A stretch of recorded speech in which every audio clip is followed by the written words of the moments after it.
Camp David is the country retreat for the President of the United States. It is located in the wooded hills of Catoctin Mountain Park in Frederick County, Maryland, near the towns of Thurmont and Emmitsburg, about 62 miles north-northwest of the national capital city of Washington, D.C. It is officially known as the Naval Support Facility Thurmont. Because it is technically a military installation, the staffing is primarily provided by the Seabees, Civil Engineer Corps, the United States Navy and the United States Marine Corps.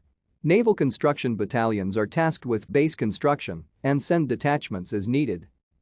Originally known as High Catoctin, Camp David was built as a camp for federal government agents and their families by the Works Progress Administration.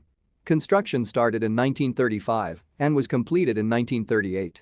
In 1942, President Franklin D. Roosevelt converted it to a presidential retreat and renamed it Shangri-La for the fictional Himalayan paradise in the 1933 novel Lost Horizon by British author James Hilton. Camp David received its present name in 1953 from Dwight D. Thank you for watching. Like and subscribe if you would like to view more of our videos. Have a nice day.